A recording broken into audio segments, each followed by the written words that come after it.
Hello and welcome to France 24's weekly music show. I'm Marjorie Hash, and our guest today is a Welsh producer and musician who once upon a time worked as a nurse before delving into the world of indie rock. In 2017, she decided to give herself fully to electronic music and has since collaborated with the likes of Daniel Avery, John Hopkins and Ghost Culture, as well as remixed tracks by St. Vincent. Her name is Kelly Lee Owens, and she's just released an amazing second solo album full of minimalist techno and infused with dream pop. Kelly, thank you so much for joining us. Your new record, Inner Songs, was released. Well, its release was delayed because of the global pandemic. How difficult a decision was it to make? It was kind of a very difficult decision at the time in terms of just, a personal decision. It's kind of had to go through my own grief of not being able to put it out into the world. But really, it kind of seemed as though it was absolutely the right thing to do. There was so much happening, people were going through so much. And also, I wanted to stand in solidarity with record stores, which I've worked in for the past 10 years. I wanted the doors to be open for people to be able to discover music in the way that I have via record stores. It's such a wonderful way of bringing community together and people, just discovering new things. So I was in solidarity with those guys as well as just generally what was happening in the world. 2020 has been a very strange year, and you actually wrote this album after having gone through a phase of reassessing what you wanted in life, what you wanted from your relationships with other people, and also grief, as you mentioned, because your beloved grandmother passed away, and so you pay tribute to her in this record. Did the COVID-related lockdown give you a bit of a chance to catch up with yourself? I think, to be honest, as you mentioned, I've been kind of going into the inner world for quite a long time. So in a sense, actually, I was ready for the opposite. I was ready to be out there. But one thing that, going into like my inner psyche had done and kind of spending a lot of time solo had prepared me in a way that, I guess I already knew how to cope and knew how to be with myself, which I think is a really, really important kind of fundamental thing. And, the word alone crops up a lot in the album, but I always refer back to the fact that it used to be two words, which is all one, which means whole. So to be whole with oneself is really important. Well, it's both a super chill album, and at the same time, you've got some tracks that I really want to drop in a DJ set. Some have been defined as climate change bangers. How did you go about creating this climate change sound for the club?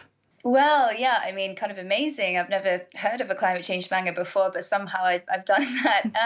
I always wanted to have some kind of like, really upbeat moments and some really hard techno moments. It's just interesting to me to have those elements on an album and keep things moving in different directions. But I didn't want to just create a techno track for the sake of making a techno track. So it had to have some deeper meaning. And I thought, what better way than to have nature speak for itself. So I found samples of melting glacial ice and also people skating on thin ice, which for me was a metaphor as where we're at as a society and human beings.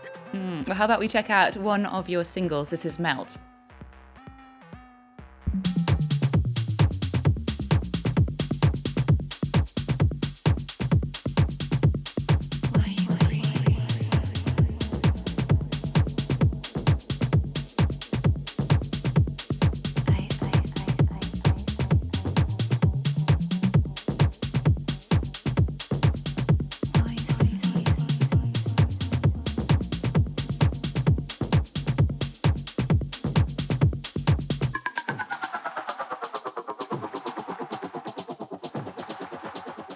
One of the tracks from our guest Kelly Lee Owens' new album.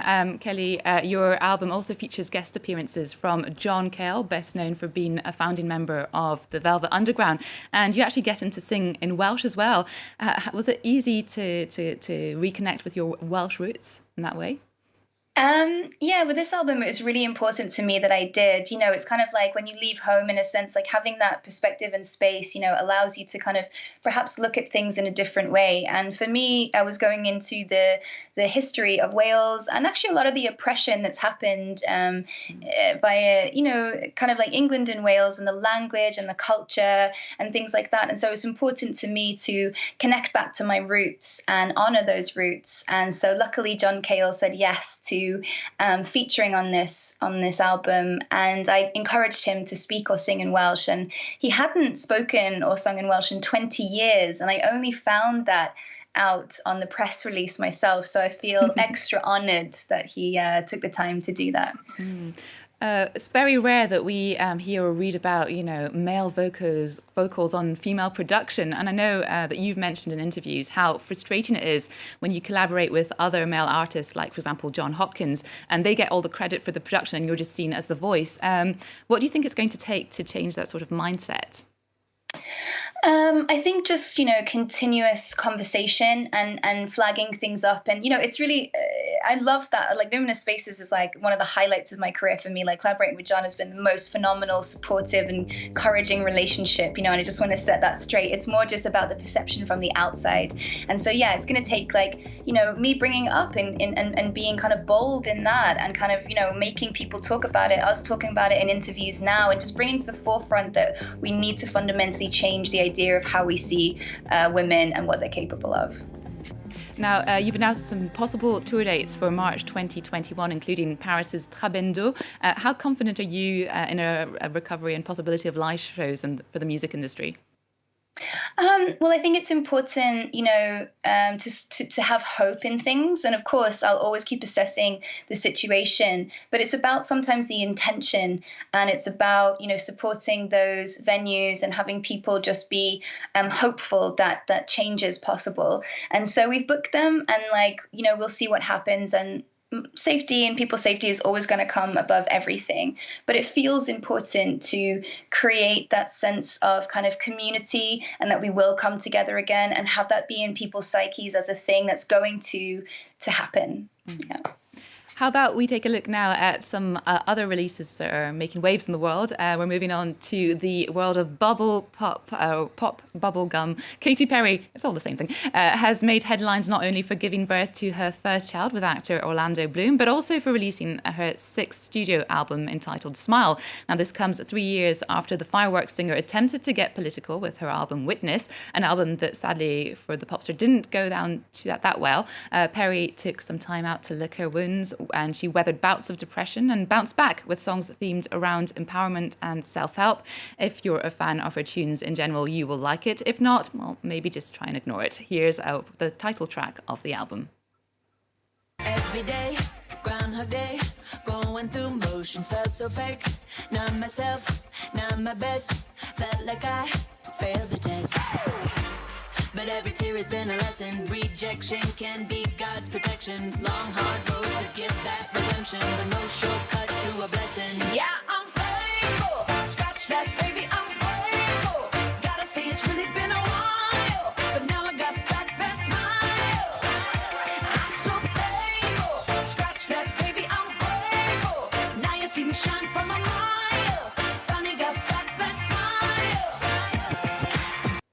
A track from Katy Perry's new album, and which has a song called Daisy, like her new baby. Personally, I'm not too keen on the production. I feel it's a bit like the same stuff she's done before. I'm going to ask our guest, Kelly, would you be ever up for producing a big pop star? I know more and more artists and electronic music people like Sophie have produced Gaga and so on, and would that be something you'd be up for? Oh, absolutely. Yeah. I think I grew up in the 90s kind of listening to heaps of pop music, and I feel, I'd like to be part of the future of pop in some sense. And my stuff will always be, on my own terms, but I absolutely would love to work with someone who's just more established already and bring in my kind of sounds and landscapes. Yeah, it'd be fun. Well, let's stay in the world of pop, but let's make it a bit more electro with the French free piece Yelle, who gained international fame on dance floors throughout the world back in 2005 with their track Je veux te voir. Now, they're back with their first record in 6 years, and it's an intimate new album that was recorded in Montreal, and in which the frontwoman Julie, amongst others, discusses her on-off relationship with the band's native France. Let's check out one of the tracks. Ton kimono est un pyjama, ton kimono est un pyjama, ton kimono est un pyjama, ton kimono est un pyjama, ton kimono est un pyjama.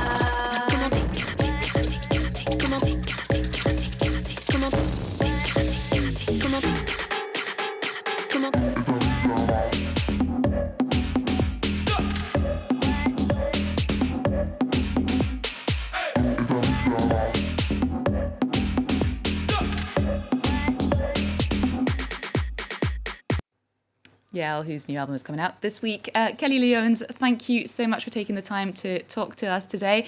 Remember, her album Inner Song is available and I highly recommend it. That's all we've got time for this week on The Music Show. Feel free to connect with us via Twitter, Facebook, Instagram, you know the drill. Plus, you can find all the latest culture news on the France 24 website. The latest news is coming up just shortly. That leaves us enough time to check out one of the tracks from Tricky's new album, Filled to Pieces. The trip-hop star and early Massive Attack member has had a difficult year following the death of his 24-year-old daughter. Despite this, he says he's currently in fight mode. Into something sort of, into something sort of.